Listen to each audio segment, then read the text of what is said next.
Who could it be? Hasan Piker.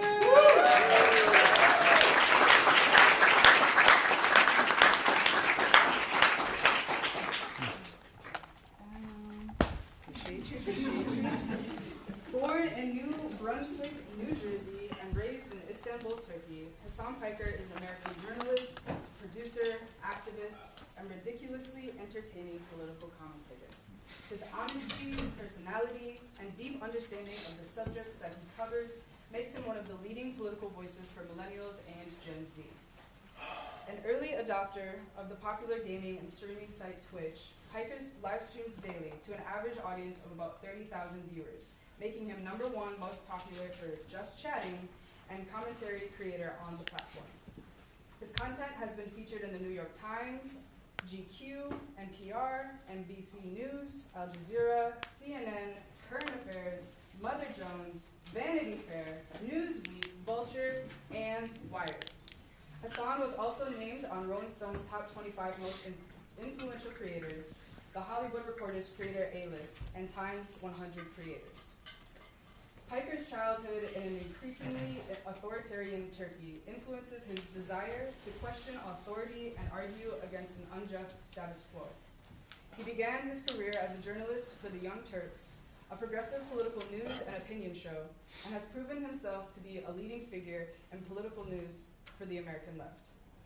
He supported the 2016 and 2020 presidential campaigns of Senator Bernie Sanders, who has since appeared as a guest on his broadcast, and has worked with organizations such as Muslims for Progressive Values, March for Our Lives, and Black Lives Matter. To put Piker's unique standing in American politics and grasp on the zeitgeist, so close, girl. in perspective. Not a real word. In the run-up to the 2020 general election, he was able to leverage his platform to collaborate with Representatives AOC and Ilhan Omar to get out the vote, playing the multiplayer game Among Us on Twitch to an audience of over 700,000 viewers. And this is exactly the type of political yet accessible and entertaining spectacle that has come to represent Piker's brand.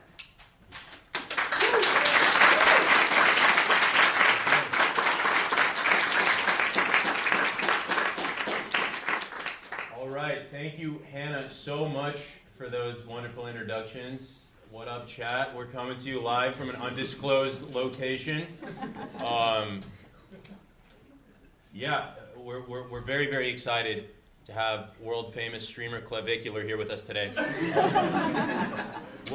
The security presence, we were talking about this, is really crazy. I think for security reasons, I have to actually say we're not in San Francisco. We're in a remote part of northern Canada. Yeah. And they actually did ask me to say that. So I want to just tell you what the format's going to be really quick before we get started. We're going to start with a moderated question and answer portion that is going to consist of questions covering the current state of media and organizing, and of course leftist organizing in the United States, and then discuss American foreign policy and global geopolitics, focusing largely, of course, on Palestine, and Iran as well. And then we want to save at least half of our time, most of our time tonight, for audience question and answer, so that we have so many amazing, very talented, young leftist future lawyers in this room who I know are going to bring the heat when we get to that portion of the evening. So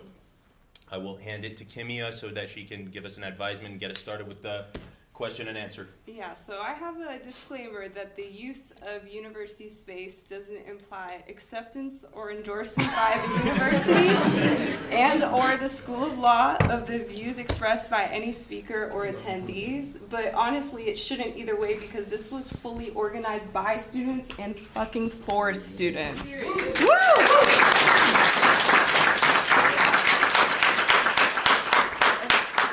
We want to give a big shout out to Hasan and his team. They've been wonderful to work with. Hasan is coming here out of the goodness of his heart and donating his time. All he fucking wanted was an iced coffee. So that was my team. I didn't even know I had a rider. Now that I know, I'm going to ask for more cruel things. You know what? It's in the future. Good place to start. Yeah. So our first question is related to modern shifts in the media landscape. how do you feel that this has impacted society's information streams? And how do you think that streaming, podcasts, and the like have changed the flow of information? And how do you see your role in light of this? Okay.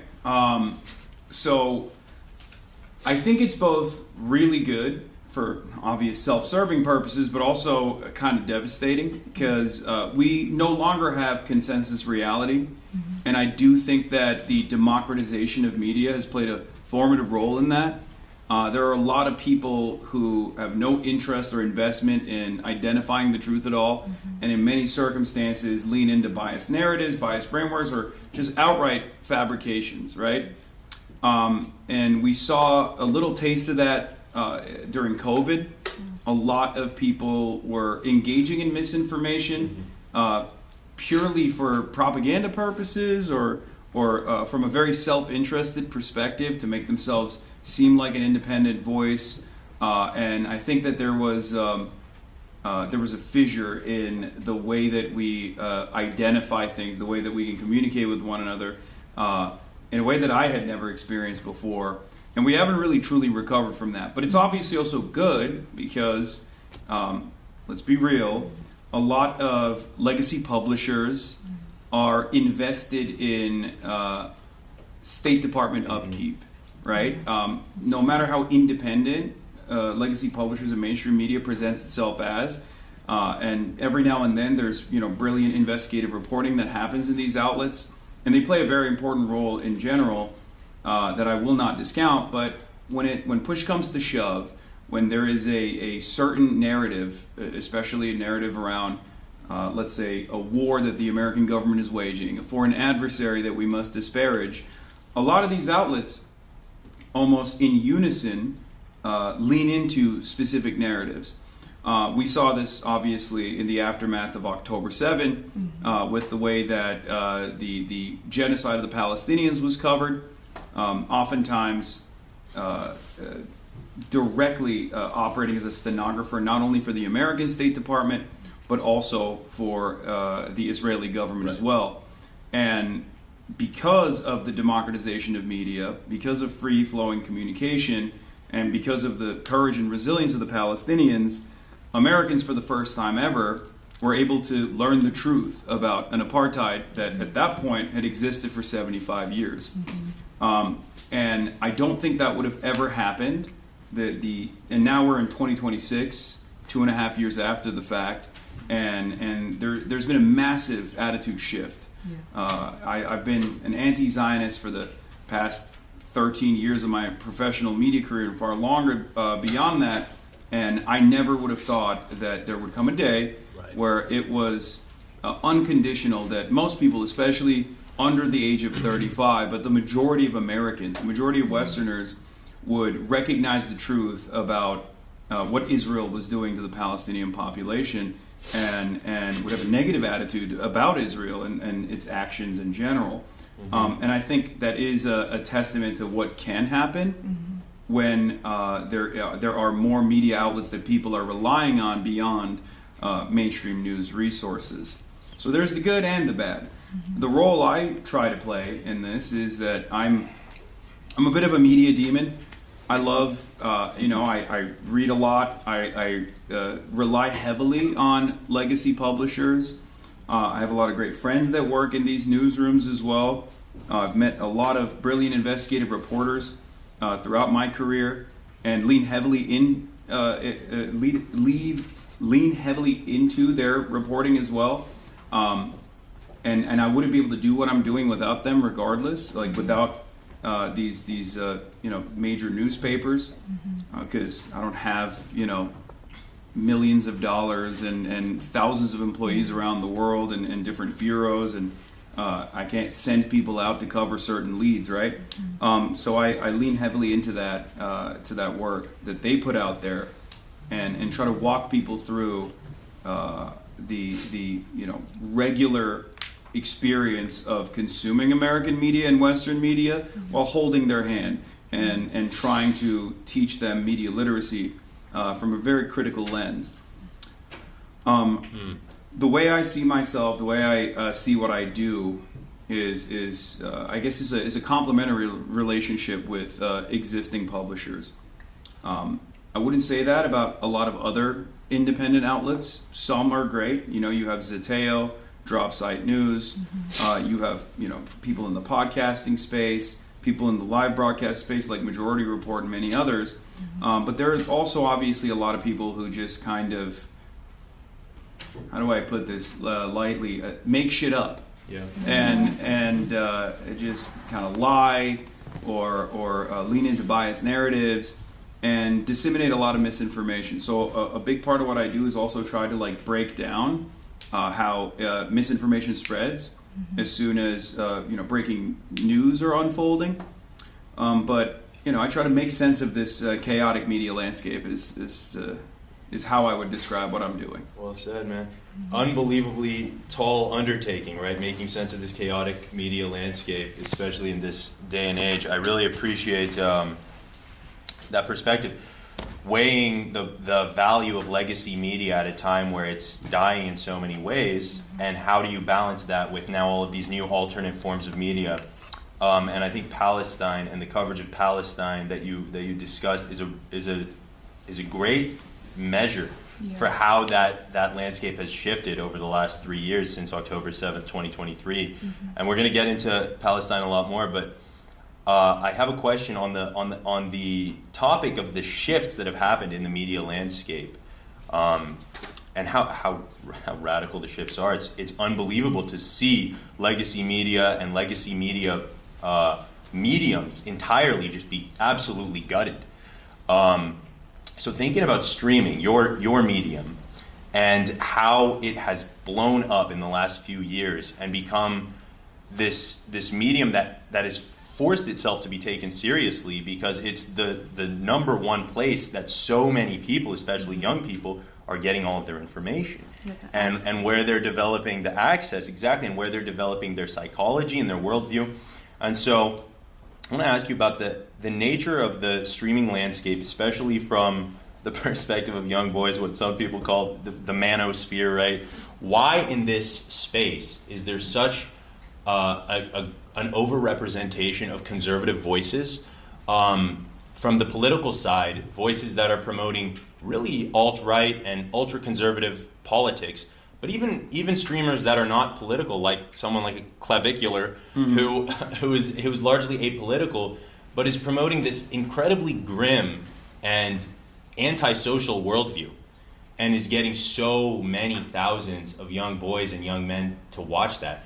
Why is the space have this huge content skew? What does that say to you about the culture and about your medium? I mean, I think that's always existed, because when I first started doing this stuff at the Young Turks, the space was still entirely dominated by right-wing commentary. I remember this was the Gamergate era, 2013 to 2016, where the overwhelming majority of apolitical commentary content creators were outright white supremacists. It was crazy. And there was not a lot of pushback either. There wasn't really a market for any sort of leftist voices. There was the lone, the Young Turks was there, maybe a couple other outlets, but... Are you talking about gaming streamers? Yeah, not just streamers, because this is when the streaming space was just developing for the first time. I'm just talking about YouTube and all these other places where young men congregated, right, on the internet. And it was even worse than it is now.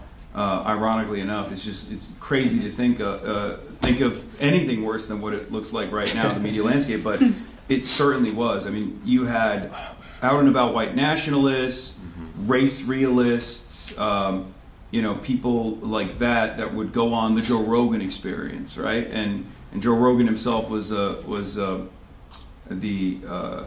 he was basically the top of the funnel for a lot of this, what we now know as the right-wing rabbit hole, the alt-right rabbit hole. So it's always been heavily dominated by right-wingers, and I think part of that is because the institutional right and its media arm has always been very focused on every medium that they can dominate. So there's a lot of financial investment as well. It's not an accident that, for example, Ben Shapiro's operation, The Daily Wire, mean, he's fallen apart at this point, Yeah. but back in the day, back in its heyday, was initially propped up by the Wilkes brothers. These are two Texan oil barons. They're also institutional investors and big Republican Party boosters in general. So there's always been a lot of cross-pollination between legacy publishers on the right and independent voices on the right. One example I also point to all the time, Charlie Kirk, who, you know, is no longer with us, but back when he was in I don't know. Okay, you pointed up there. But It's over for me. we started around the same time in our I guess media journeys, Yeah. right, in our careers, and he started off by going to Foster Freeze, this Republican booster, and begging him for money to set up a 501c4 operation, Turning Point USA, so that he could basically do a Citizens United Yeah. in high school elections and college elections. Like, that was the original. We read that case today in our constitutional law class. Oh, Cool cool. connected. Nerd. I just point that one out. Yeah. But basically that's what he initially wanted to do, and for the longest time, I mean, how did Charlie Kirk become famous? Right? He wrote for his high school newspaper. He wrote an article complaining that a black woman had actually taken his space at West Point Academy. No evidence for this whatsoever. Obviously, he just completely made it up. But it was exactly the type of like culture war piece that culture warriors were looking for, and that piece was published on Breitbart. And I think in a matter of months, Charlie Kirk, this high school graduate who didn't go to college, was already was already doing Fox News hits. Yeah. Like, he was going on Fox News. So like, Republicans have this much more sophisticated machine of like plucking talent that they find wherever they can and boosting them. And the institutional donors are the exact same, and the machine is far more. The ecosystem that they've created is far more collaborative with like the independent side. So I think that's one of the most significant components as to why there's so much right-wing messaging on the independent side of things, because when you're inundated with that, the algorithm feeds more into it, and then a lot of people who are simply trying to make a name for themselves or looking at the algorithm realize that that is the type of content and commentary that works. Yeah. So then they start repeating those narratives, even if they don't personally have an investment in like reactionary commentary at all. Well, can I ask you a follow-up to that? Because why is it that the institutional right is so much better at acknowledging that they need to build those bridges with these kind of independent voices, and that those independent voices are a necessary bridge to this new young audience, where the left and the Democratic Party, separate from the left, has so blatantly failed to do that? Yeah, I had the same question. I feel like there's a lot of dissent that is limited by these mainstream Democratic Party like proponents who they refuse to acknowledge or listen to the opinions of people on the left who honestly represent not just a lot of young people but a lot of the party. It's a coalition that is failing to address its coalition members. They hear it and they tell us to shut up, right? Yeah. Yeah. They say keep talking if you want more Trump. So. Yeah. And the best like representation of that came with Palestine when it was the last election. They completely ignored a huge percentage of its voter base and then tried to blame that voter base for having that dissent. So why do they suck so much? Yeah, this is something I think about a lot, and it's certainly top of mind for me in this past like week and a half, where a lot of the same organs of the Democratic Party that are like desperately clinging on to any sort of institutional relevancy or institutional persuasive capabilities that they have are recognizing that they're losing that argument because the masses are demanding a lot more from the party. Third Way wrote this article or this op-ed on Wall Street Journal. For those of you who don't know, Third Way is a neoliberal think tank that is perhaps one of the most responsible for the Democratic failures that we've seen, both with Hillary Clinton and Kamala Harris. They've been in operation since the Clinton era. And they are the ones who are constantly telling Democrats, like, you have to go right wing, you have to go more to the right. You have to concede on right-wing culture war framing on silly issues and hysterias and moral panics that these right-wingers whip up, because God forbid we actually offer people any sort of material change or left populism. We can't do that because our donors will be offended. So they represent the interests of billionaires and corporations, and they've been fairly successful in making sure that the Democratic Party also represents those interests. So, no doubt. This is a much larger issue within the party infrastructure, and to simply put it, it's because our worldview in the base and what a lot of Democrats, even self-identifying liberals, want out of the party is directly at odds with what the party is willing to do.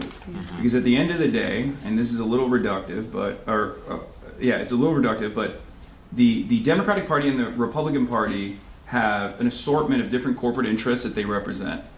And they're both capitalist parties. Absolutely. And it's not like a hidden secret. They openly say it, right? They've on numerous occasions they've signed off on messaging bills overwhelmingly that disavow communism, socialism, and the like. It's really stupid when Democrats do it because they're going to call you a communist anyway. Nancy Pelosi from this area is the #1 communist in the United States of America for years, and yet she keeps signing off on these like messaging bills that say she's not a communist, and how communism is devastating, whatever.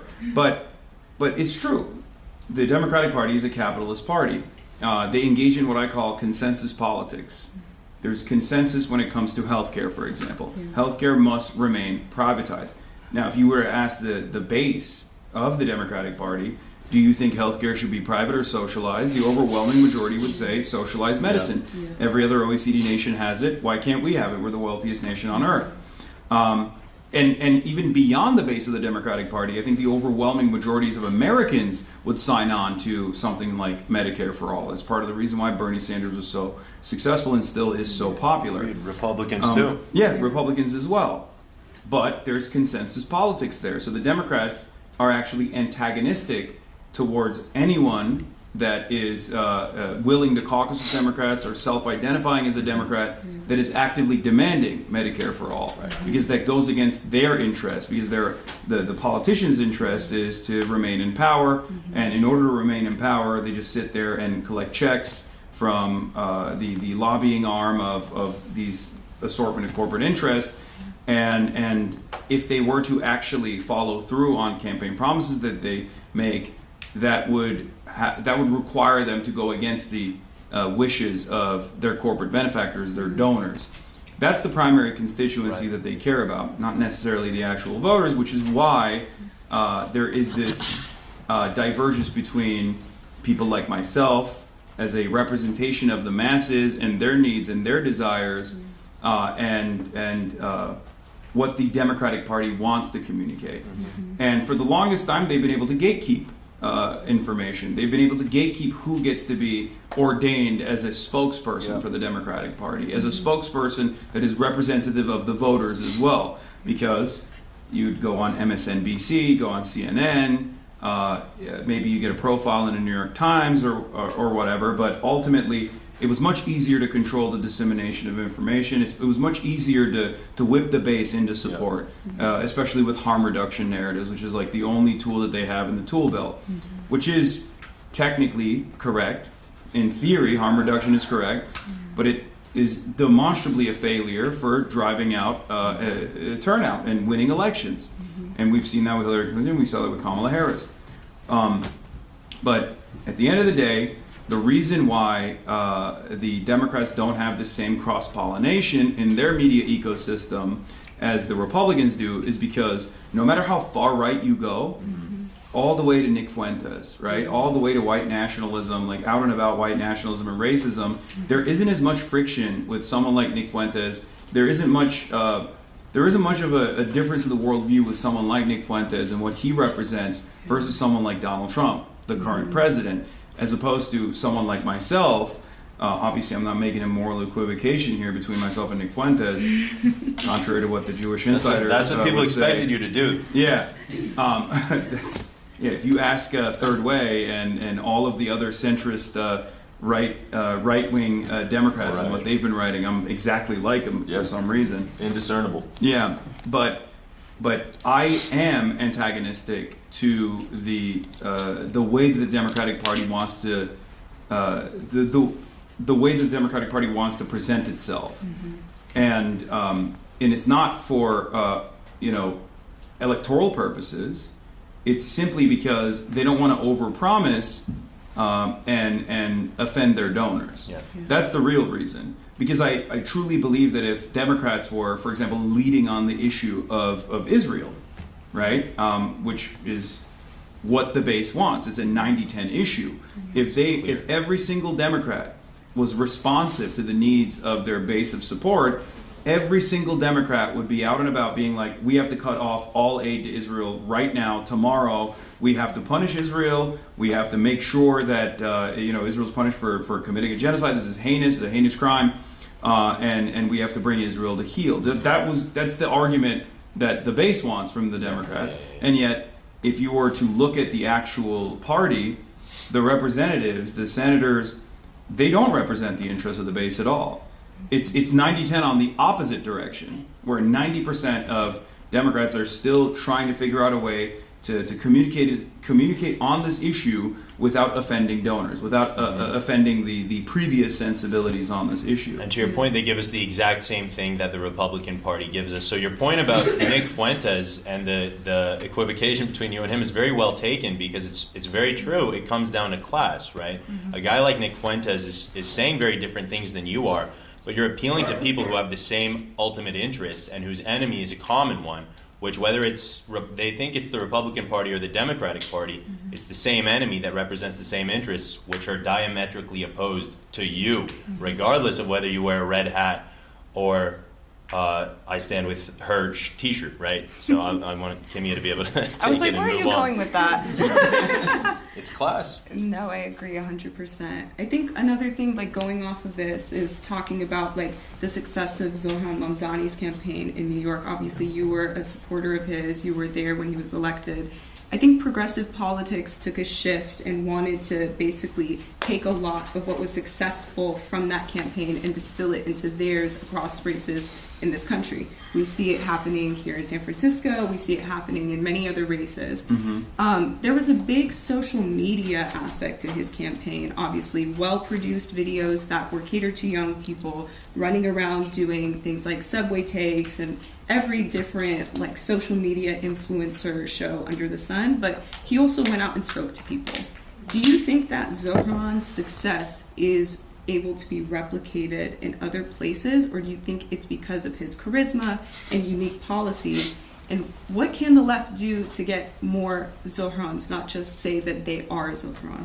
That's a great question. I love Zohran. I love his team. There are a lot of people that are in my community that worked on the campaign, both as like door knockers, but also directly with Zohran as well.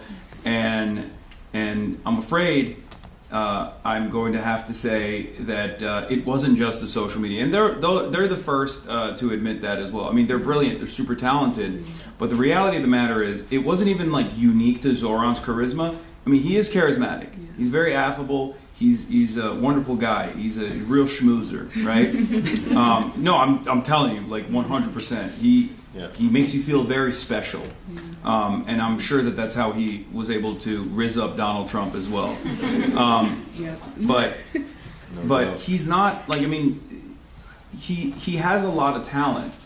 But the real reason why I think Zohran won was because he identified himself with, he went out, he asked people, what do you need, right? And he identified 5 key policies that were achievable. And he chose to identify himself with those 5 policies, right?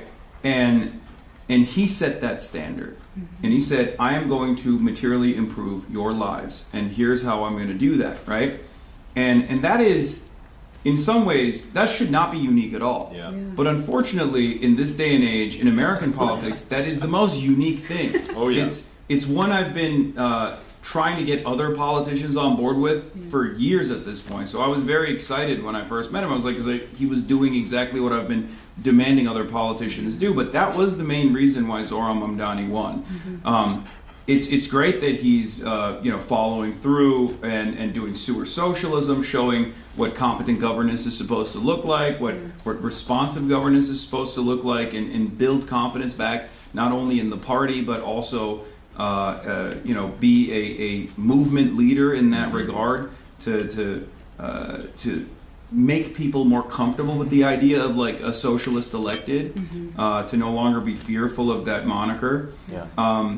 But ultimately, we can have Zohrans everywhere. There are Zohrans everywhere. We just have not been able to unlock their potential yet. There are. Where are you pointing at me? Yeah, no, I'm agreeing with you very strongly. There are. Yeah, I mean that's the dream, right? Let 1,000 Zohrans bloom. That's precisely what I want to do. But there are a lot of institutional hurdles, as I have seen thus far in this primary cycle. I have a lot of candidates that I'm working with right now. There are a lot of people who are aware they did not want Zohran to be the mayor, and they they put Cuomo up and backed him pretty heavily, and still failed.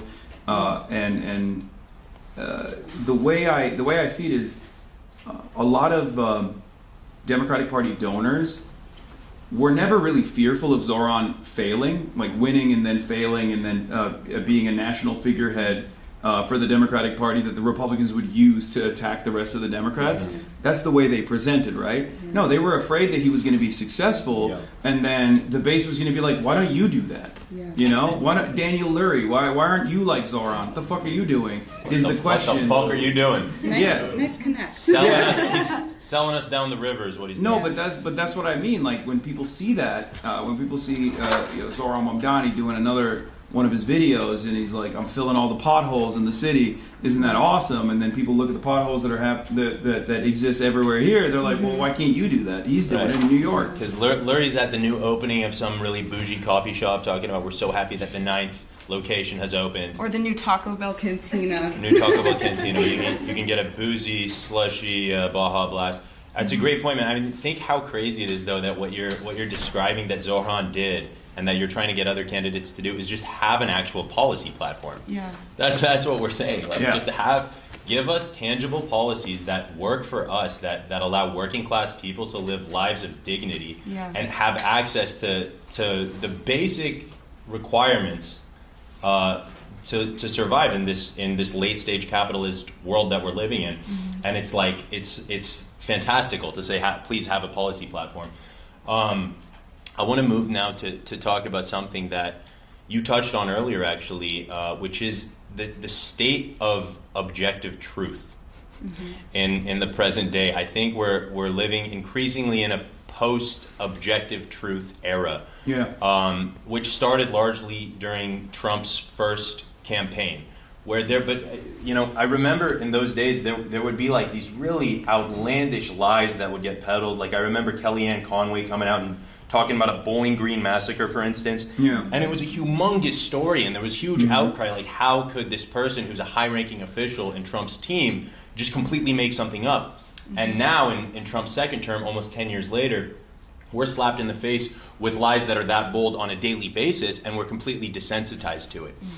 And what's also happened in that time is the proliferation of AI tools and generative AI, which has really impacted and exacerbated this reality or lack thereof that we're living in, where when you see content now, you literally don't know you don't know if the video you're looking at or the audio you're hearing is true or false. You also don't know if the content being said, if it is a real video, is true or false. I don't know if you saw this a few days ago, the White House posted about a White House app that they're releasing, and a lot of people think that the video of Trump peddling this White House app is an AI video. I don't know if people have seen it. It's very trippy though. It does appear. I mean, I watched it, and Trump posted it, and the White House posted it, and I think of myself as a fairly reasonable person, and I don't know if it's AI. It really looks like it could be. Probably. So what what do we do? And what do you as somebody with a platform, trying to bring truth to people. How does the public reconcile this new reality we're living in when it comes to the nature of truth and the inability for us to know what the hell is true and what ain't? Well, my policy is to be as stubborn as possible, and just be as hard-headed as possible, and just keep yelling at people when they come in with fake nonsense. At least that's what I do, and that offends the sensibilities of a lot of people, unfortunately. But I think that's what has to happen. Like, someone has to shake some sense into people, because there are a lot of. I mean, there's confirmation bias is a very powerful feeling.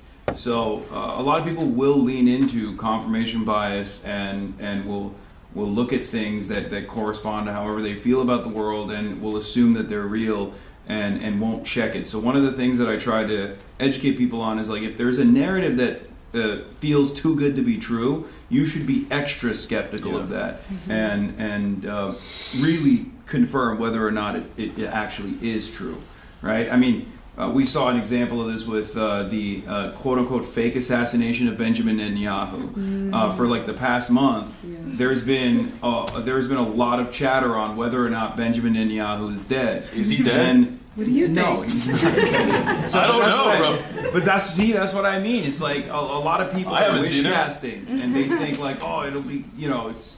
Not me, of course. I am agnostic on whether or not Benjamin Netanyahu is dead or not. Yes. I have no feelings on the matter. But see, I don't want to get you in trouble. I think I'm good. Okay. At this point, This is why she did the disclaimer, because like this is not the opinions of the university. I said what I needed to say. Yeah. What should we check the university's official stance on whether or not Netanyahu's dead or alive? I don't know if they have one. But a lot of people were like, I think they have. He's alive? They're telling me to stop. Sorry. well, my point was that people wanted it to be true, so they were like picking apart all of the videos that were coming out. And like what a lot of people don't realize is there's a concept called artifacting, when you compress videos and compress footage, and then there's also a lot of editing tools that make certain videos look like it's AI when it's not actually AI. So people get duped into believing that the videos that were being revealed of Benjamin Netanyahu were actually AI, because there were certain parts of it that looked strange. What is that called? Artifacting? I haven't heard of that. Yeah, it's when if you compress a video and then decompress it or like post it, sometimes there's going to be like weird visual. Oh, okay, yeah. Like the weird, frame rate gets weird fucked up. visual quirks. Or like the hand having 6 fingers, something like that. Well, that is a little bit more strange. That's definitely a telltale sign that it could be AI. But I don't even think that. I don't think that the Benjamin Netanyahu video even had 6 fingers anyway. But like, the point is, see, like when this kind of stuff spreads around and there's a lot of people that are motivated to believe it, then it almost becomes the truth itself. And I try to sorry to disappoint you. But 2 + 2 is 5. yeah, I try to maintain some semblance of the truth to the best of my ability, in spite of whatever my biases may be. And even when it's a narrative that doesn't actually suit my propagandistic purposes, I will still commit to the truth regardless, no matter what. And I feel like someone has to do it. And even if it's not, even if it doesn't favor you, even if it is not beneficial for you, I think you still have to commit to it regardless, because, like I said, otherwise there's no consensus reality. Absolutely. And that's what I'm afraid of. So I really appreciate that. I guess all we can do is what you're doing. Maintain integrity in ourselves and remain objective even when it doesn't favor us. And if enough people do that, we'll hopefully be safe. Yeah, I agree. So I want to talk a little bit about the Iranian situation. So I'm a first-generation Iranian born in this country, the daughter of immigrants, as mentioned earlier. So what's going on in Iran has been obviously very impacted by the influence of media and the lack thereof. So certain narratives are getting to come out of Iran, certain narratives aren't able to come out of Israel or other US bases. And with the Iranian regime having such a tight control over the internet situation there, it's created a lot of discourse within both leftist communities and the Iranian diaspora. So I know that it's been such a frustrating situation where there's this huge Iranian Zionist diaspora population who has been parroting for the return of the Shah's son, who's literally never had a political career a day in his life, riding his dad's coattails, and his own mother didn't think that he should be a leader. And then they're all supporting him, Israel supporting him. And then there's also a valid criticism of the regime that's getting suppressed by leftist communities. And they're saying that, oh, Iran's fighting Israel, which that's a positive thing. We are not going to criticize the regime, and if you criticize the regime, you're Zionist. So how do you make sense in your conversations about the Iranian situation? Because as somebody who's anti-war but also anti-regime, it is very difficult to see so many narratives say that if you're one, you're not the other, or vice versa. So how do you make sense of this? How do you think that the war is going to play out? Do you see any situation that there's going to be the return of the Shah? I mean, personally, no. For all of his failures, I think Trump is pretty good at figuring out what works when he does end up successfully doing some sort of regime change. I mean, we saw this with Maria Machado, right? Yeah. Where he recognized that there wasn't any real popular mobilization for Maria Machado in Venezuela, so he kidnapped Maduro. Which was insane in and of itself, but he did that regardless, and that's a thing that we're doing now. He's literally in an American prison right now, just a foreign head of a sovereign state, and he decided to work with Delcy Rodriguez, which was more pliant, but still someone who I guess resembles the popular base for the Chavistas, right? Like a continuation of that same movement. So he's more pragmatic than I'd like to give him credit, and for that reason, I think he recognized pretty early on that the Reza Pahlavi thing was no, this guy doesn't have the motion, right? So I don't think that's going to happen. As far as the Iranian government goes, it's a brutal government, certainly. Having said that, I have personally maintained the position that number one, I think if there's any sort of movement, it has to be born from the Iranian population without external influence. There's a Chinese saying that I've been repeating as of late, which is when an egg is cracked from the outside, it becomes food. When an egg is cracked from within, it brings life. That's really good. Unfortunately, all of the external influences, sometimes directly, openly communicated, in the last round of protests that took place in the country, is always going to lead to even more ruthless suppression from the government, because it gives them a just cause to be as ruthless as possible. And there's also the obvious interest in maintaining sovereignty as well, because no matter how brutal or how ruthless a government is, and I use my own personal experience with the Turkish government, a country I can't even go back to, for my commentary and my coverage and the things that I've written about the Turkish government. A coup had taken place, an American-backed coup had taken place in Turkey, and at that point, I was fully in support of the Turkish government maintaining some semblance of sovereignty, rather than the coup succeeding and then Turkey being led by an American CIA puppet by the name of Fethullah Gulen. So my attitude on Iran is similar, in the sense that while the Iranian government, the Islamic Republic, might be repressive in many ways, in order for Iran to not be balkanized and cut apart by endless sectarian conflict and ethnic tensions that are being actively fomented by outside groups, countries like Israel and the United States of America, the government has to remain sovereign for the time being, for this duration, and hopefully down the line, the Iranian people can make their demands be heard. But as far as like why I'm not as critical as others would be on the Iranian government as I would be in other circumstances, that's the main reason. Right. Because I do feel like the American goals and the Israeli goals from the start were pretty obvious. They were different from one another. I think America would be fine with regime change, with like a pliant government. It doesn't really matter who it is. It could still be the Islamic Republic. I don't think America would care that much, but Israel very clearly did not want a sovereign Iran or even an Iran that would be an American puppet as long as their ballistic missiles could reach Tel Aviv. That's what their goal was, and they knew that they weren't going to be able to reach a compromise, and they very clearly wanted to just create a failed state in this country with thousands of years of history, with 93 million people living in it. And Israel's very clearly trying to disrupt that process right now.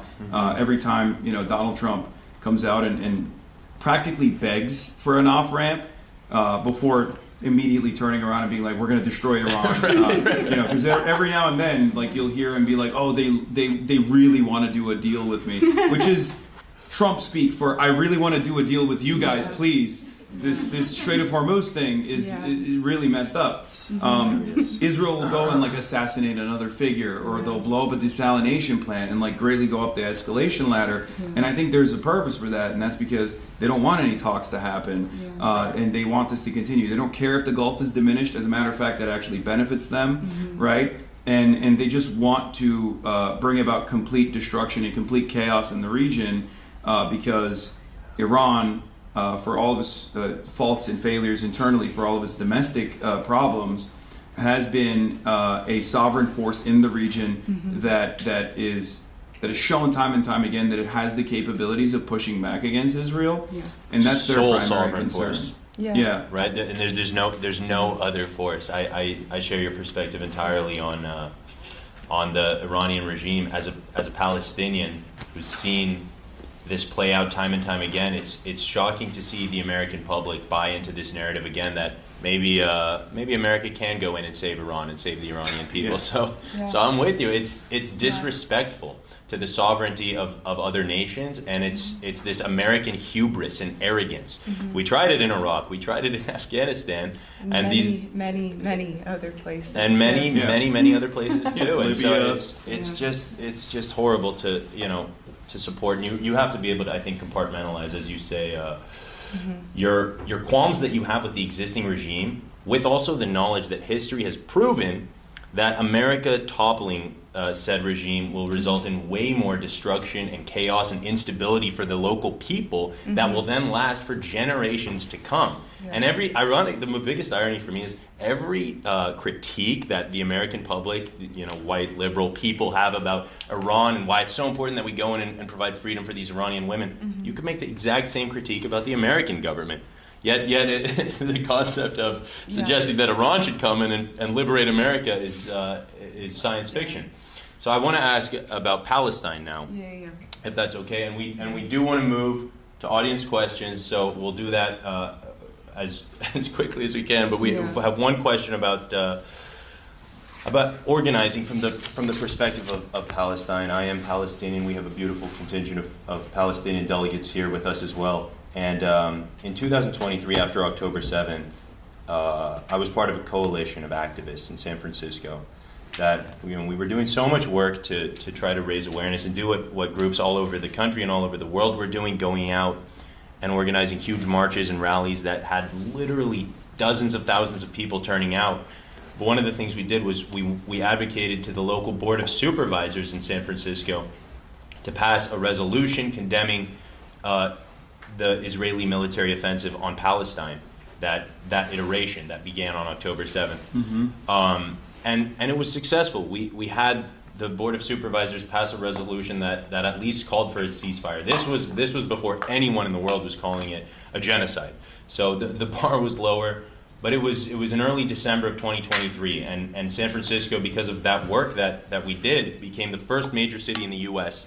to pass a ceasefire resolution. And at the time, myself and other local Palestinian activists and community felt a sense of elation and pride about this symbolic victory that had been had. But with time, and with so much more effort and energy that was invested, despite these incredible turnouts and despite seeing this, which was very inspiring, global movement of acknowledgement for Palestinian human rights like we had never imagined, as you mentioned earlier. I never would have imagined that such a shift in the cultural collective consciousness was possible. And it did happen. Yeah. But it was all symbolic. Mm-hmm. And while all of that work was being done remotely, the situation on the ground for Palestinians not only did not improve, it became materially worse. Mm-hmm. And to this day, it has continued to become materially worse. And so I started to feel early on into the last 3-year stretch a lot of disillusionment and disassociation, and frankly, kind of subconsciously stepped back from advocacy because of the disillusionment I felt, the lack of real impact. So I want to ask you, what are your thoughts on the value of remote advocacy that does a lot to change hearts and minds, mm-hmm. And has these symbolic victories that I speak of, but while the material situation on the ground for people that are victims of genocide and victims of imperialism are not changing it at all. Mm-hmm. What is the role of that advocacy, and what is the role of violent resistance? So, great question. I would say that you should never discount the awareness initiatives in general. I think that's still very important because, remember, we're going up against a multi-billion-dollar behemoth that had a very sophisticated, very pervasive influence peddling mechanism that has dominated American discourse from organs of propaganda in the media all the way to an advocacy network and even a lobbying arm that has been able to successfully change American laws that even contradict the First Amendment. A lot of, you guys know, you're in law school, but there's 38 states where the First Amendment is directly violated at the behest of AIPAC, at the behest of a foreign nation, where you have to do a loyalty pledge to the state of Israel, pretty much, to retain a job, right? Just happened in California. In Texas, in California too. In Texas, if you want to be a public school teacher, you have to literally sign a pledge that says you will never boycott, divest, or demand sanctions from the state of Israel. It's unbelievable. Americans fancy themselves to love the First Amendment. Yeah, so it's totally ridiculous. But the reason why I say you shouldn't discount it is because, like, in spite of all of that, in spite of these great odds, like, we have been able to penetrate collective consciousness in a very meaningful way. Now, of course, that's not enough. I think a lot of people, don't realize what other steps that they can take in this moment. That's why I always say, like, boycotts, divestments, and sanctions, like demanding boycotts, demanding divestments, and demanding sanctions from the state of Israel is the bare minimum that we can do, which is why we should still continue to push for that, regardless of how many institutional hurdles are presented, because that is a very successful way, I think, to decouple institutions that we're a part of from the state of Israel, from the apartheid state that is conducting a genocide and currently also displacing 1 million plus Lebanese people in southern Lebanon, and hasn't stopped doing it at all. Right. And I think slowly but surely we chip away at that, and we continue our advocacy that way. Obviously, change is not going to happen overnight. So, at least in my experience, like the very fact that broad awareness has changed, like that gives me a lot more confidence and inspires me to do more, because I don't know. I mean, I think about nihilism. I talk about this all the time, but it's very disheartening to work tirelessly towards a goal and then to not achieve it, especially when you're seeing your loved ones or people that you care about perish in the hands of this uncontrollable violent entity. And then I start thinking about Rabbi Shmuley, and I think to myself, if I gave up, he'd be really happy. You know, so if you can't find it, if you can't find it within yourself, if you can't simply hold on to victories, no matter how minor it may seem, right? Then let spite breathe more life into your movement. You know, and that's what keeps me going. Hell yeah, brother. In weak moments, just think about Rabbi Shmuley. You hear that, Shmuley? Yeah. We ain't going anywhere. Yeah. Think about Michael Rappaport. Dude, oh my God, the worst. That guy sucks. Yeah. See, it's already happening. Yeah, no, it's a great point. I agree with you entirely. I agree with you entirely. Thank you for those words. So I think to close out our pre-planned questions, you know, we're getting to a more optimistic note, which I think we're already kind of naturally leaning into. So we have a lot of future lawyers here, maybe in the chat too. So what is your message for future lawyers and what they can do specifically with the privilege of skills that we've obtained through this specific type of education and obtaining a JD and navigating the world in this way? What can we do to make the world a better place? It's a tough one, but I mean, work pro bono with people that are less privileged. You know, go into become do public counsel for people, and I guess try to do your very best. Don't go into corporate law. Those are the things that I would say. And then outside of that, I mean, a lot of people will go into law, but then will potentially have ambitions of going into politics as well. So just, you know, remember your first principles and always try to lead by empathy if you are to do such a thing, if you are to go into politics eventually. And, you know, try to make the world a better place. Well said, brother. I have a lot of other questions I want to ask you, but I'm already going to get expelled as it is, and we want to make sure we have time for everybody. So we're going to turn it over and let the folks take the rest of our time to comment and question. So this is how this part is going to work, y'all. Just for the sake of time, I'm going to have you ask your questions from where you are sitting. Feel free to stand. I'm going to take a stack, and I'm going to give you a number. If you have a question, raise your hand. Then when I give you a number, put your hand down so that I keep track of everyone. And please make sure your question is a question and not a comment. Okay? All right, who has questions? Raise them high. Don't be shy. Don't be shy. Don't be shy. And remember your number because I'm not writing it down. Okay. 1, 2, 3, 4, 5, 6, 7, 8, 9. And if you think of a question while this is happening, I'm still taking stack on my notes. So just look at me, raise your hands, and I will give you a number. And we end with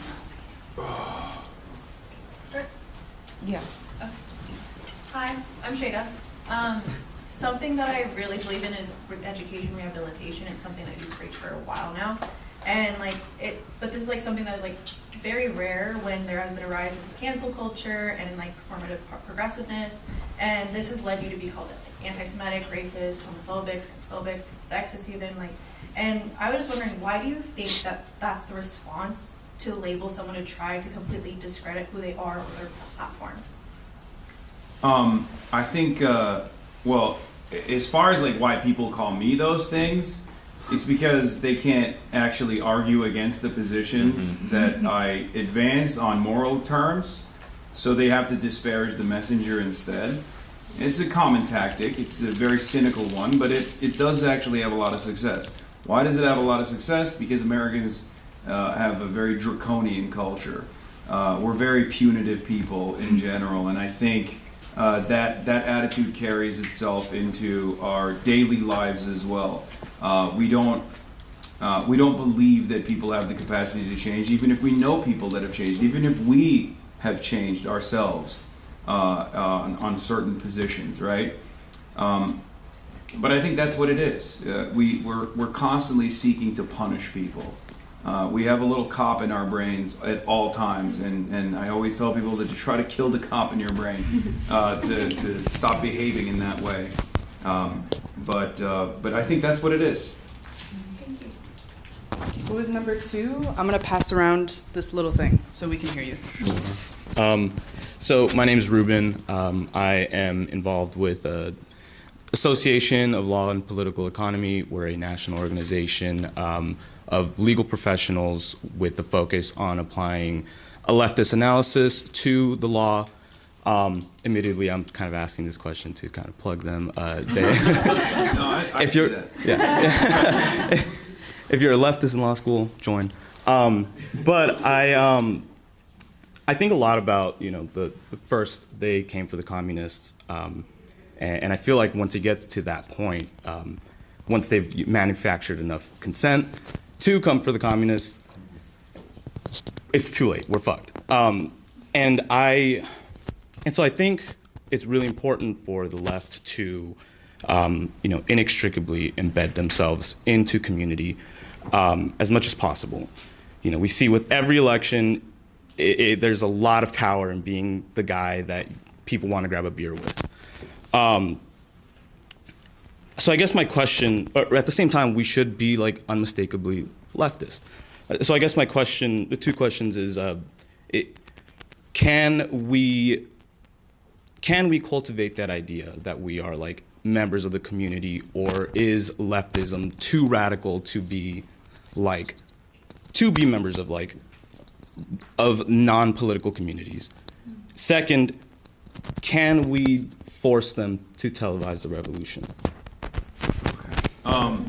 So first question, yes, you can and you should. That's why I always tell at least my audience to be normal, right? It's very powerful. And I think a lot of people actually don't realize how powerful that social function is. You can, one example I always use is, at least from my trans fans and friends, from their personal experiences, the greatest way to undermine transphobic propaganda that's pretty much everywhere is just by being a chill coworker. At least from their perspective, that's where they've seen the most success, where they just, work at an Amazon facility, and these guys that normally you'd consider to be chuds are they vibe, they talk about sports and whatnot, and then slowly but surely they realize that they were just simply inundated with so much stereotyping and so much propaganda, and that's the reason why they had these sorts of opinions about what it is to be trans, right? And the same thing goes for being a leftist. Just be a normal person. Not everything has to be revolutionary. Not every conversation has to revolve around a principled demonstration of Marxist orthodoxy. And as a matter of fact, you should never do that. You should just be a normal guy and try to sneak in certain points of view into your conversation if you want to gauge the interests of people around you. I think that's what good organizers would also tell you, and that's precisely what good union organizers would do as well. When you're salting a place, I don't think you go in and immediately you're like, "How are you doing, fellow workers?" Let me tell you about the power of collective bargaining. You just grab a couple beers and talk about TV shows or whatever. Just be a normal person. As far as your second question goes, can we force the revolution to be televised? Is that what you said? Probably not. I don't know. I mean, maybe. There is a lot of power in propaganda. Agitated propaganda is very important. It's the backbone of instilling class consciousness. What I try to do, and I think there are a lot of other sympathetic figures in places that you would not even expect, and they try to do their very best as well. But as far as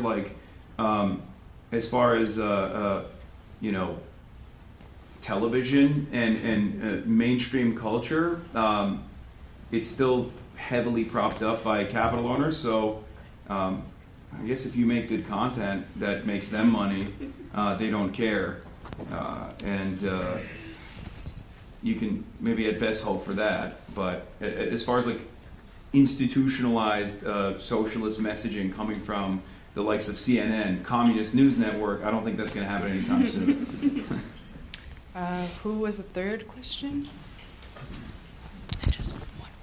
Yeah. I was watching a past stream of yours where you were discussing October 7th and the topic of the UN's report of sexual violence committed by Hamas came in, and I think your exact words were, "I don't fucking care about the rapes." Would you mind explaining why you said that? Yeah. I said it doesn't matter whether sexual violence took place on October 7 or not. That doesn't change the dynamic for me around genocide. And that's still something that I stand by. It's a quote that people try to weaponize against me with regular frequency. But I don't think you would disagree with that sentiment, right? Do you feel like sexual violence happening is a justification for genocide? No, I don't, but I also think, like, in a room where there's future prosecutors and public defenders that are going to go into victims' advocacy, purporting that you don't care about sexual violence happening is very dangerous. Okay, but now that you understand the context of it, you understand what I was saying, right? Because there was a person who was actually claiming that that there was no evidence for sexual violence taking place at all. And the argument, in the much broader context, was me saying whether or not sexual violence has taken place does not change the dynamic of, or does not justify genocide taking place. I think that's a fairly reasonable critique, right? Or, I don't know, do you think Israel committed a genocide? Maybe you have an issue with that as well. So victims are collateral damage in pursuit of the greater good. Do you think Israel committed a genocide? If you don't mind me asking? Well, why aren't you staying on topic on the question that I asked you? This is the topic. You asked me a question. I'm asking you so we can have a normal conversation. Do you think Israel committed a genocide? I do, and I also Okay, think great. that minimizing rape is wrong. Do you think that the sexual violence taking place on October 7 would justify Israel's a genocide, or do you think genocide is unjustifiable? I think it's not a dichotomy. Okay. So where do we go from here? So we're in agreement.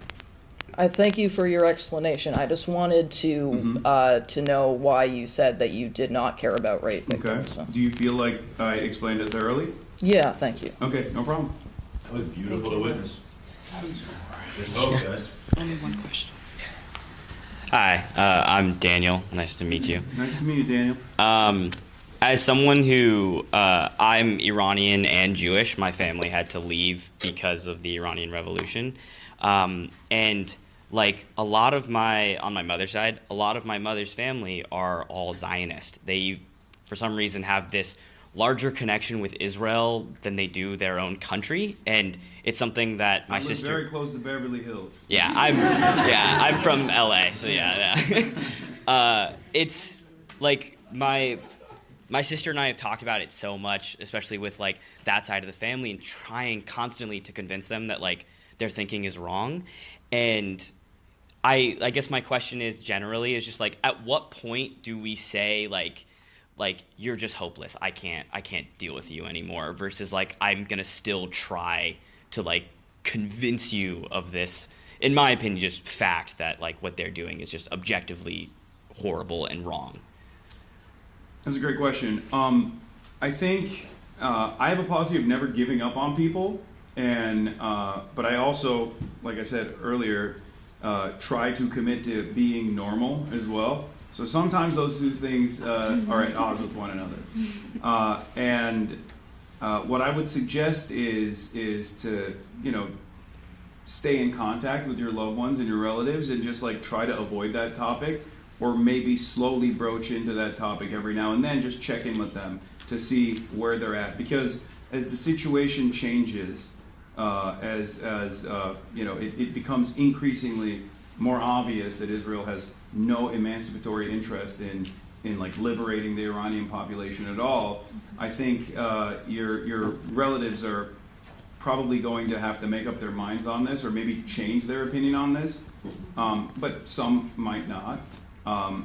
Because I do think, at least in my experience with like people that I do know from Tehrangelis that identify more with Israel, there is like almost a sense of shame, I think, with like being Iranian. That's why they say they're Persian, not Iranian. there's this attitude, and it's really interesting because like some of the conversations I have are fascinating, where they'll tell me about how they get stopped at airports, and they get stopped at airports because they're perceived as Muslim, right? They're Iranian, they're perceived as Muslim, they're perceived as a threat, and yet they lean into that same exact attitude when it comes to destroying Iran, and think that they will be perceived in a very different way. So I guess maybe trying to exhaust that contradiction could be helpful as well, in terms of being like, they don't see you as like a part of the in-group. Yeah. And Israel certainly doesn't care about what happens to Iran. I mean, they're pretty open about it. So that could be one way of trying to have that conversation. Especially because like,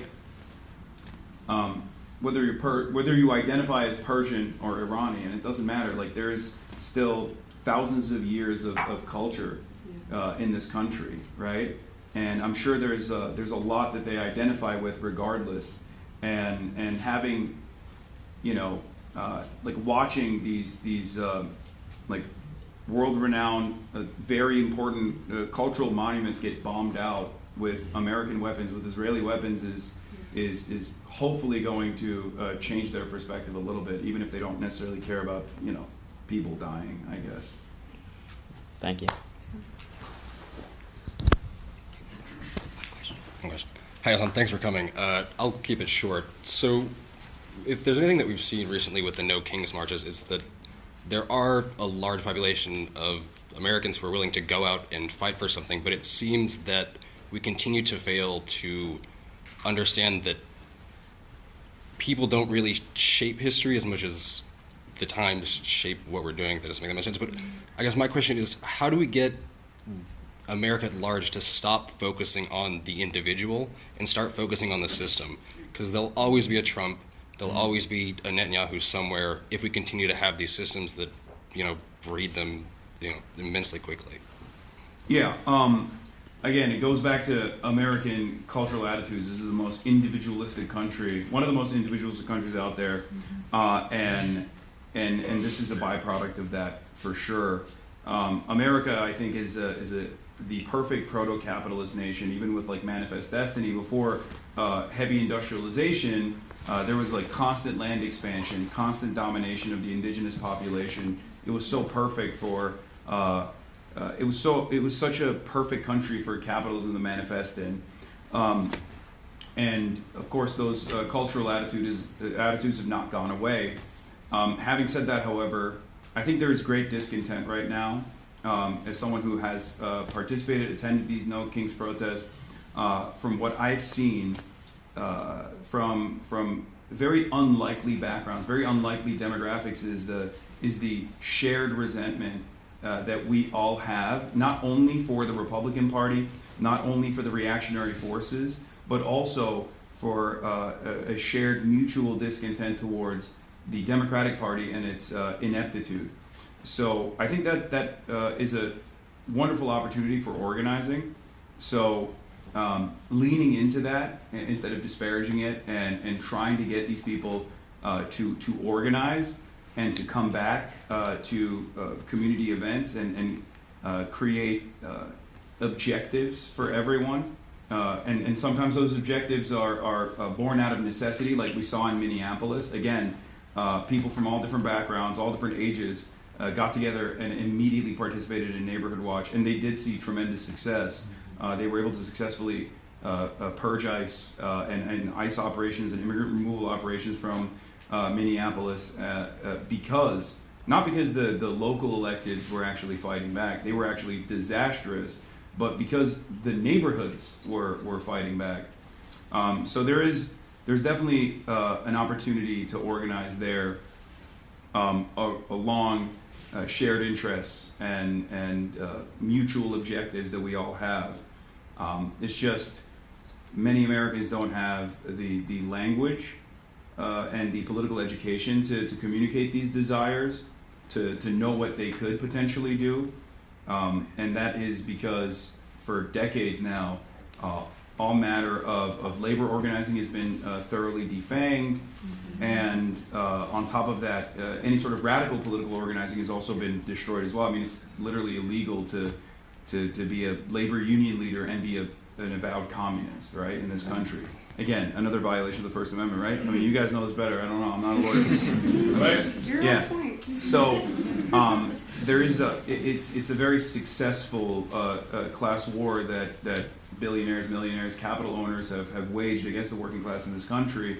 But that revolutionary spirit still is here. So what I see from the people that I talk to, like I said, from very unlikely backgrounds, like backgrounds that are very unexpected. You know, like we're talking about 76-year-old, affluent, college-educated old ladies named Barbara, right? That are just like, yeah, I hate the Democrats. Like I need more. I want more from them.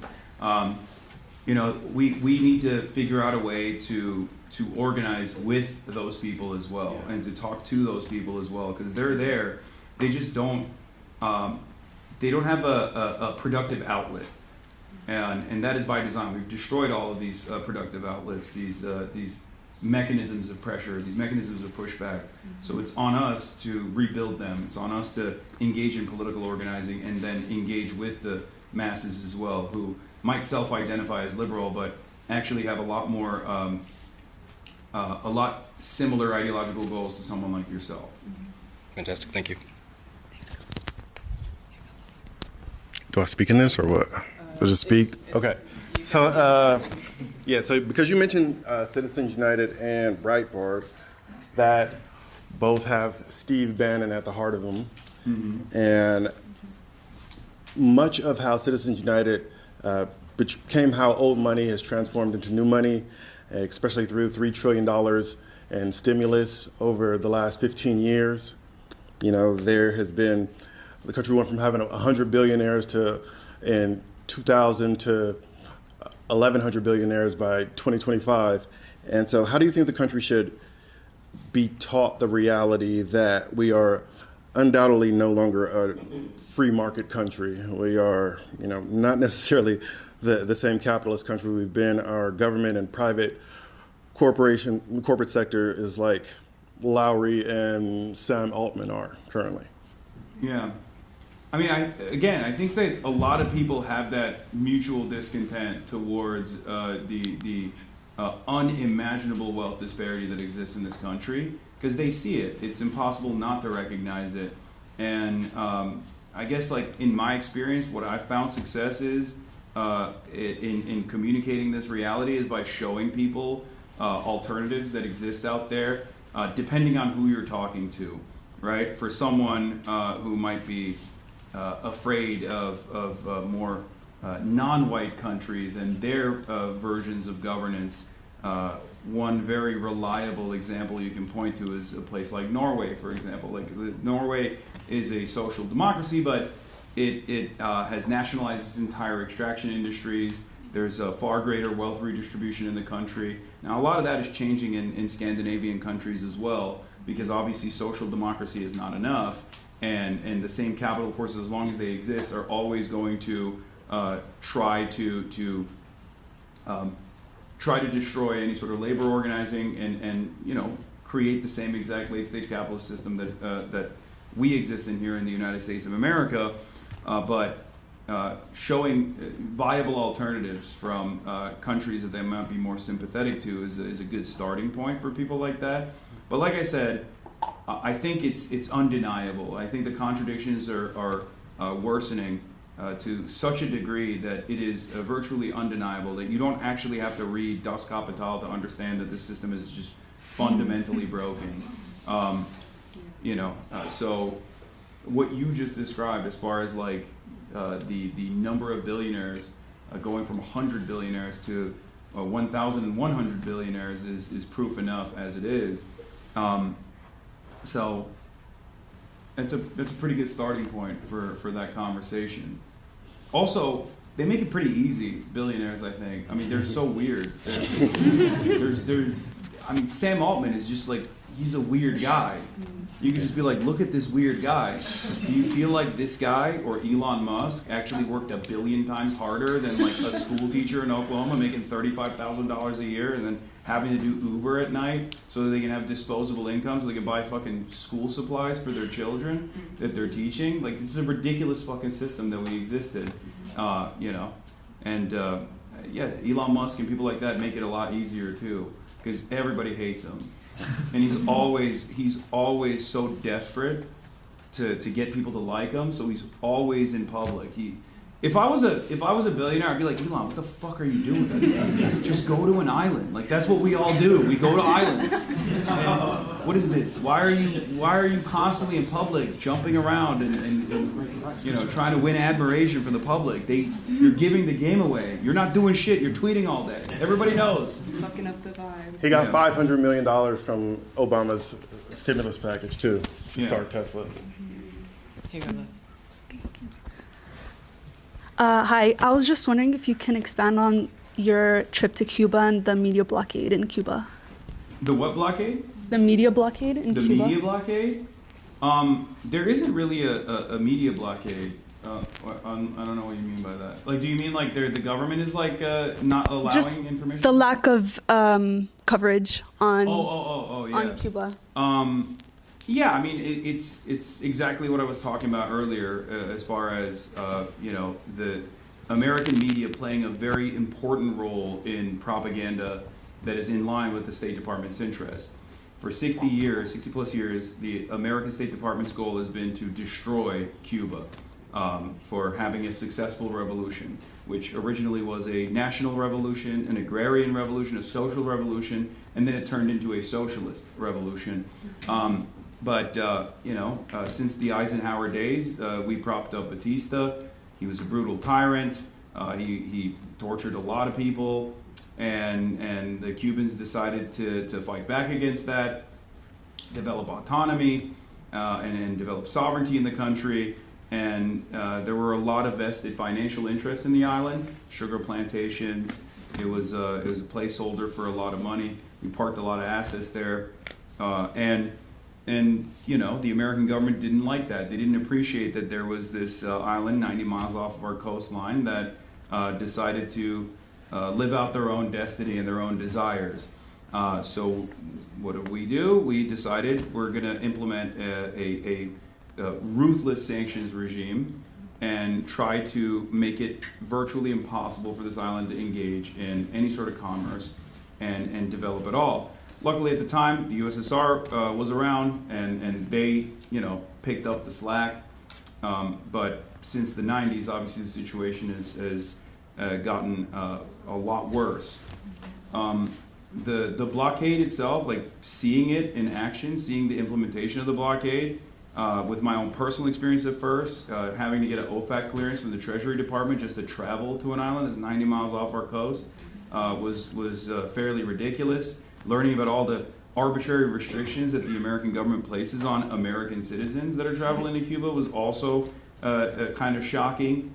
For example, a lot of people were very critical of the hotel that I stayed in with hundreds of other people that had brought in humanitarian aid to the island, 40 tons of medical aid, food, supplies that were necessary for the people there.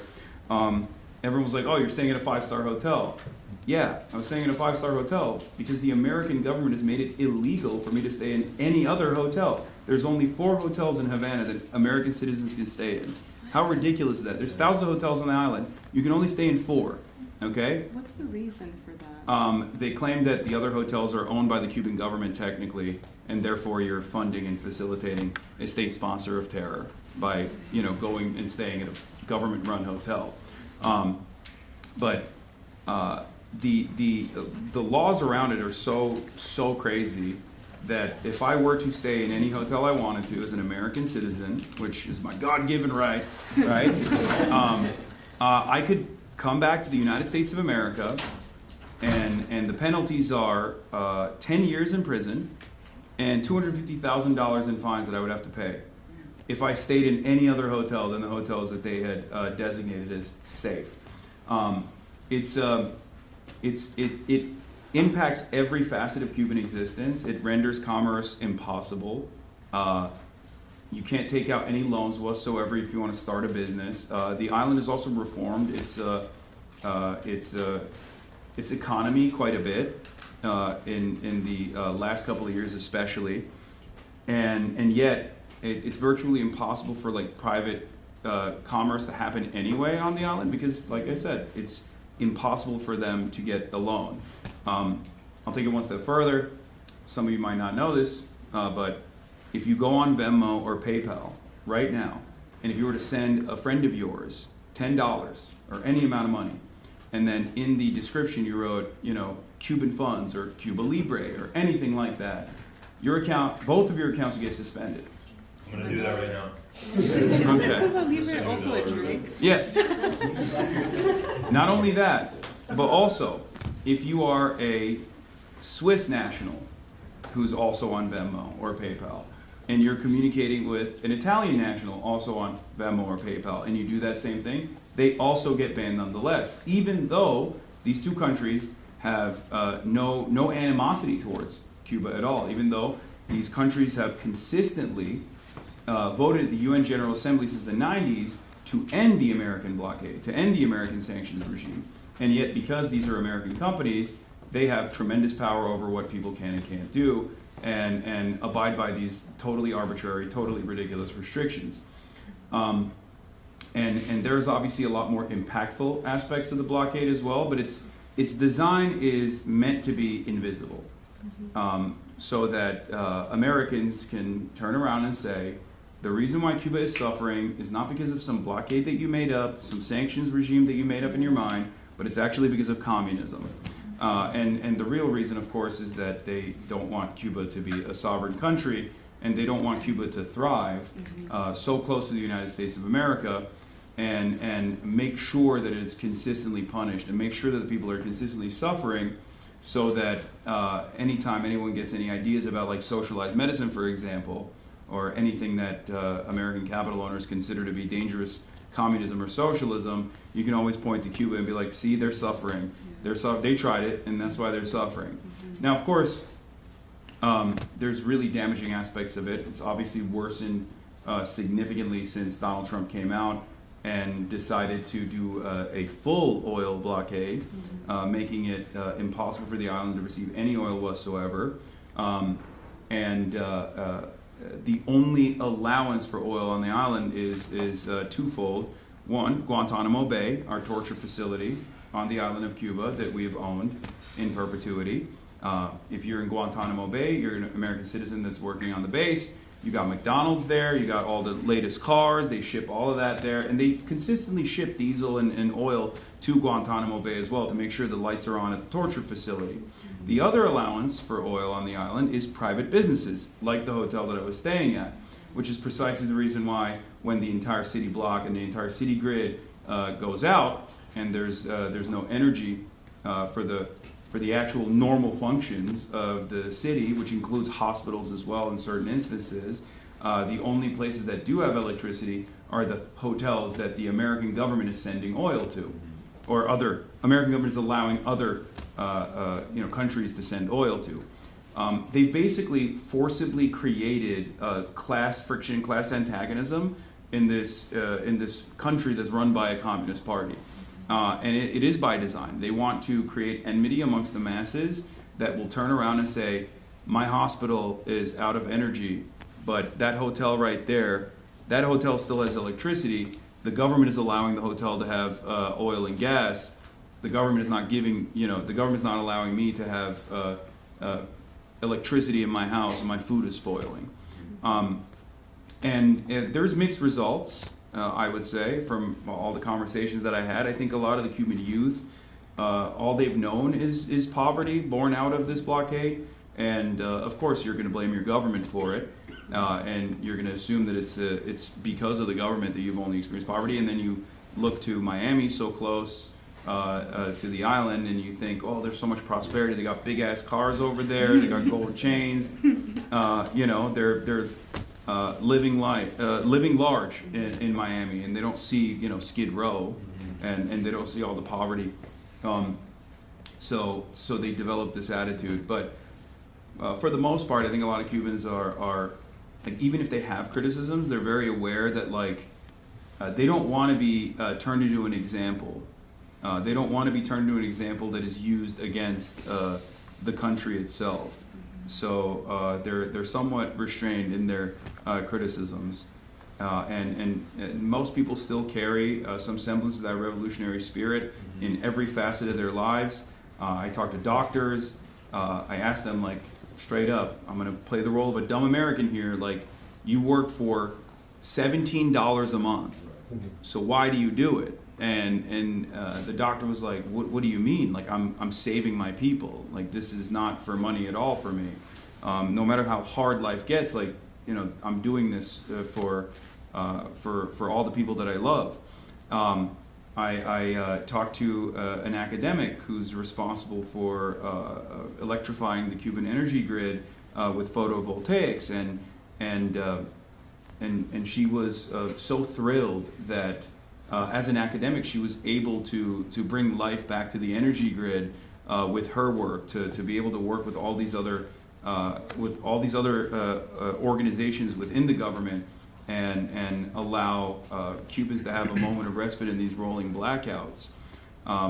Same with the international medical missions. I talked to the head of the international medical missions, who was very sad that Marco Rubio had personally pressured all these other very poor Latin American countries into submission, into denying the Cuban doctors from entering their countries, right? And it's unbelievable how cruel we are. It almost sounds comical when I explain it out loud, like the fact that you can't stay at whatever hotel you want to stay at, or the fact that we hate socialized medicine so much that we have literally tried to stop other countries from having socialized medicine or break apart their socialized medicine, and even have now expanded on that and are stopping other countries from receiving Cuban doctors as well. One of the things that he was explaining to me is, like, they have 100% area coverage in Jamaica. Jamaica is a somewhat poor country. There's a lot of underserved areas in Jamaica. And now those people are not going to have doctors at all. They're not going to have any health care at all, because it was Cuban doctors on their medical missions that were going to these villages, and they were actually offering health care to the Jamaican population. And he told me, look, the politicians that caved to Marco Rubio, they might get platinum health care. They might even be able to fly to the United States of America and get that health care if they chose to do so. But my patients that I treated that live in these faraway villages, in these rural areas, they're never going to be able to see a doctor again. And America has no solution for that. They just did that specifically so that, there was diplomatic pressure on Cuba. And it's such a frivolous goal and so evil in general. But, you know, that's just the way we operate. It's the way we operate because it reflects the same playbook America's run, and back to our conversation about Iran and all these Middle Eastern countries and South American countries, to sow and create dissent. And the human cost goes so far to achieve these American capitalist goals.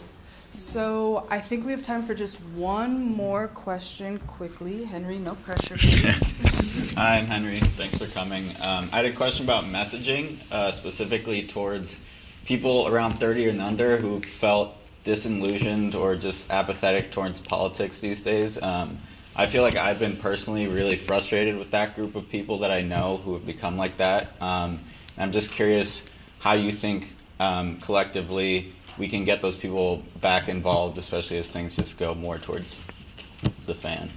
Yeah, I think about this a lot. It's pretty much all I do, right? But I understand why there's so much disillusionment. This is something that I warned against. This is something that I warned Democrats that would listen to me in 2020 as well, where I was like, look, you taught an entire generation to do all of the right things. They went out, they protested. This is when Black Lives Matter protests were happening all around the world. They did that, right? And then you told them they have to do their civic duty, they have to go out and vote. And they wanted to vote for maybe Bernie Sanders, and that didn't work out because, you know, the forces of the party got together and rat fuck Bernie again. But ultimately, they plugged their nose and they voted for a decrepit old man who clearly was never going to be able to live out both of his terms. and they voted. They voted for the harm reduction candidate, and they got nothing out of that. If you teach an entire generation that no matter what they do, if they go out and protest, they exercise their First Amendment, and they get tear gassed and pepper sprayed in the process, and then they go out, they plug their nose, and they vote for a candidate that they might not be super enthusiastic about to make sure that the Republican menace is no longer in office, and then those changes don't come at all, then you're basically teaching people that you're basically instilling voter apathy in the public.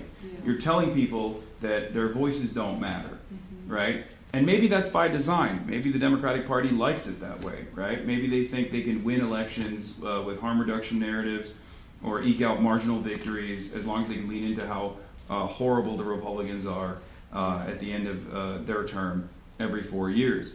But the I guess inverse of that, in order to instill confidence in people, is to identify small goals that are somewhat attainable and that correspond to midterm goals, that correspond to long-term goals, and achieve those short-term goals and seize on those marginal victories and instill some sense of confidence in organizing and try to create a positive environment for this sort of advocacy and this sort of work. Just like we were talking about with respect to Palestinian awareness, or even with the Zohar Mamdani election victory, right? Like these are, in the grand scheme of things, maybe this is not really moving the needle, but it is still significant. Even something as small as like Alexandria Ocasio-Cortez coming out and saying that she makes no distinction between offensive and defensive weapons, and that she is now in favor of a full embargo of weapons transfers, at least that we're not going to pay for it, right? As long as Israel is violating international human rights and also violating American laws, the Leahy Law, to be exact.